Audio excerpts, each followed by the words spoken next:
जय श्री राम।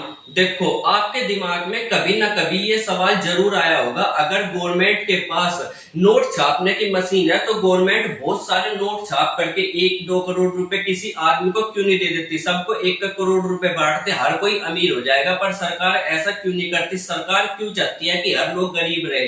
तो इस वीडियो में हम इसी बारे में बात करते हैं कि सरकार ऐसा क्यों नहीं करती। सबसे पहली बात यह है कि जो नोट छापने का काम करती है वो है आरबीआई। आरबीआई की फुल फॉर्म क्या है? Reserve bank of India.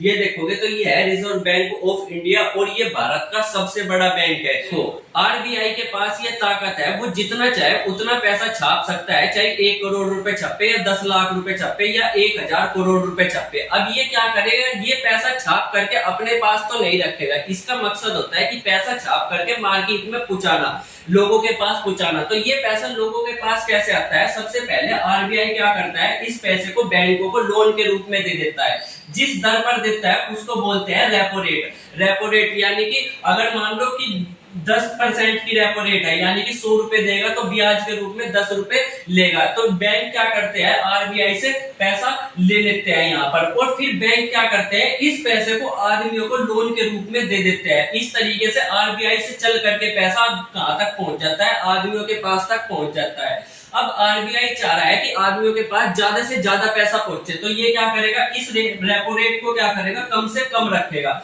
कम से कम जैसे कि मान लो 2% की रेपो रेट रख दी, यानी कि बहुत सस्ती दर पर। तो बैंक धड़ाधड़ आरबी से पैसा लोन के रूप में लेंगे, और जितना ज्यादा पैसा आरबीआई बैंकों के पास आएगा आरबीआई से, उतना ही ज्यादा बैंक क्या करेंगे? इन सबनों को, आदमियों को लोन देंगे। इससे क्या होगा? आदमियों के पास बहुत ही ज्यादा पैसा आ जाएगा, क्योंकि अगर लोन मिलना धड़ाधड़ तो आदमियों के पास क्या आ जाएगा? काफी सारा पैसा आ जाएगा। अब इससे क्या होगा? पैसा आ तो गया आदमियों के पास। अब इससे देखोगे तो एक चीज होती है कि जैसे मान लो एक देश है, उसमें एक व्यापारी है जिसके पास 1 किलो आटा है, ठीक है। अब आटा दो आदमी को चाहिए, मान लो पहले आदमी को चाहिए, दो दूसरे आदमी को चाहिए। अगर इसके पास भी 10 रुपए थे, इसके पास भी 10 रुपए थे, तो ज्यादा से ज्यादा आटे की कीमत कितने रुपए हो सकती है? यहाँ पर 20 रुपए किलो। 20 रुपए किलो आटे की कीमत कितनी हो जाएगी? 20 रुपए किलो। आधी किलो आटा 10 रुपए में इसको मिल जाएगा, आधी किलो आटा 10 रुपए में इसको मिल जाएगा।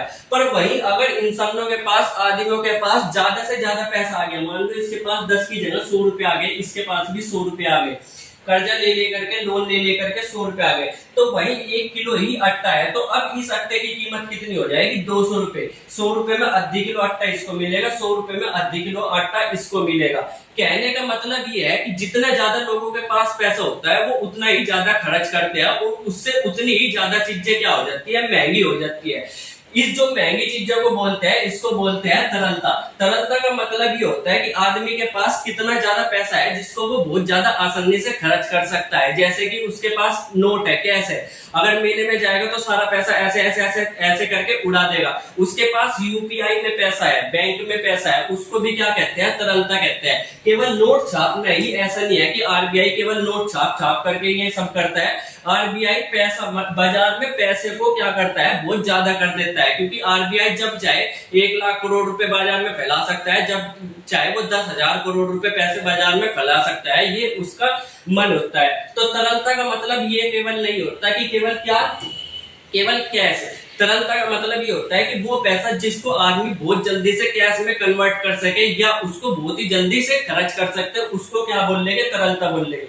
अब आप लोगों के दिमाग में ये सवाल आएगा कि देखो, यहाँ पर आरबीआई के पास ताकत है कि वो बहुत सारा पैसा छाप दे, तो ये कहेगा कि हम इस बैंक को देंगे ही नहीं पैसा, बात खत्म हो गई। इस बैंक को पैसा नहीं देंगे तो आदमी तक पैसा नहीं जाएगा। पर आरबीआई पैसा छाप करके, बहुत सारा पैसा छाप करके किसी दूसरे देश को दे दे, जैसे कि फ्रांस को दे दे और उससे हथियार खरीद ले, राफेल खरीद ले, अमेरिका को दे दे, वहां से हथियार खरीद ले, बहुत सारा हथियार, तो उससे क्या होगा? भारत में महंगाई भी नहीं बढ़ेगी और भारत के पास हथियार भी आ जाएंगे दूसरे दूसरे देशों से। तो भारत ऐसा क्यों नहीं कर देता? देखो, भारत ऐसा इसलिए नहीं कर सकता क्योंकि अगर हम अपने देश के अंदर कोई सामान खरीद रहे हैं, जैसे आलू खरीद रहे हैं अपने देश के अंदर, तो उसमें रुपए चलता है, ये वाले नोट चलते हैं, ठीक है। पर अगर हम किसी दूसरे देश से, जैसे पाकिस्तान से कोई चीज खरीद रहे हैं, अमेरिका से कोई चीज खरीद रहे हैं, फ्रांस से कोई चीज खरीद रहे हैं, तो उसमें ये पैसा बिल्कुल भी नहीं चलता। इस पैसे की कोई भी वैल्यू वहां पर नहीं है। तो आपको अगर ये राफेल खरीदना है तो आपको सबसे पहले जिस देश से खरीद रहे हो या तो उसका पैसा लाना पड़ेगा या फिर आपको डॉलर लाना पड़ेगा।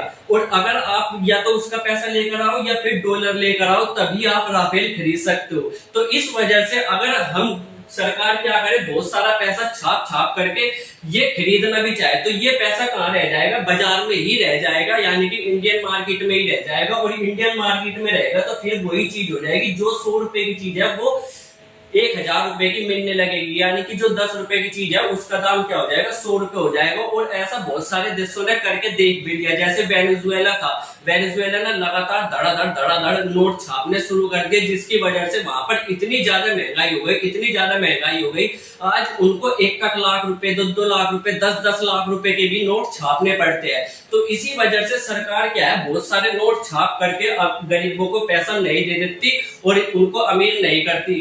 तो होपफुली आप लोग समझ गए होंगे कि क्या है इसके पीछे का सारा कारण। मिलेंगे अगली वीडियो में, तब तक के लिए बाय बाय।